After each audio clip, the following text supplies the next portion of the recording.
Create like your Venus sign. Create like your Venus placement. I love the concept of dressing like your Venus sign. I love that it's been floating around the internet for years and it's had such a grip on the astrology girlies. Yet, Venus is not just the planet of beauty and aesthetics. She is the god of creativity.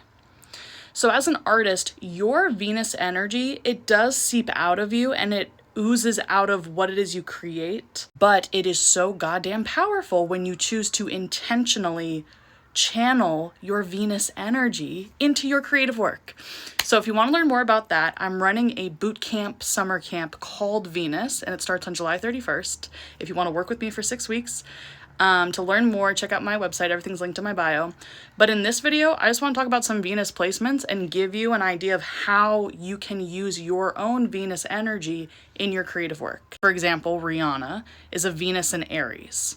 A Venus in Aries needs to be the hero of their own journey, big time, but they're also the pioneer.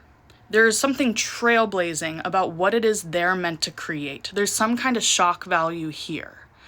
Now, what's interesting is that Aries is also the warrior, so they're fighting some kind of fight, whether it's like the good fight or they're causing some kind of trouble.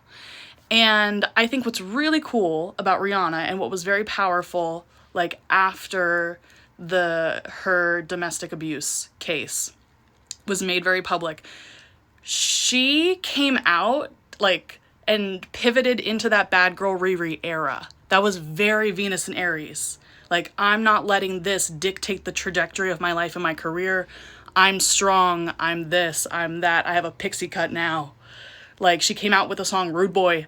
Like, that's so Venus and Aries. She was fighting the good fight and causing trouble, standing up for herself, being the hero of her own journey. Venus and Gemini, Courtney Love as an example, this is a storyteller. This is a speaker. This is someone with a lot to say. Courtney Love is so goddamn smart and so sassy.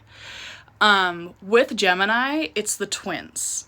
So there's a dichotomy happening here. And usually, as an artist with a Venus in Gemini, this gives way for you to play with highbrow and lowbrow, intellectual energy, and playfulness.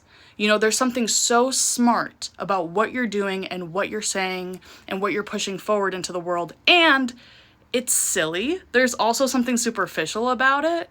There's also something very playful about it. And so there's these two parts of you that leads to a very like polarizing energy. And maybe it's easy to misunderstand what you're doing, but at the end of the day, like, you're not dumb, you know exactly what you're doing. I would have guessed that Charli XCX was a Venus in Gemini or had some kind of Gemini energy going on. She doesn't. She is a Leo sun, but her Leo Mercury is so close to her sun. So I think that Mercurial energy does give her that dichotomy of like highbrow, lowbrow, superficial, and intellectual energy. And also, she's a Leo Venus. Leo is the child of the sun. Okay, Leo is full of light, full of warmth, full of love. Everything is romantic. Of course. Leo is the party girl. And there needs to be something deeply theatrical and dramatic, and like there needs to be throes of passion in the creative process of a Leo Venus. If it's not theatrical and dramatic, it's not going to satisfy them. It just isn't. Okay? If you want me to talk about more signs in depth, let me know.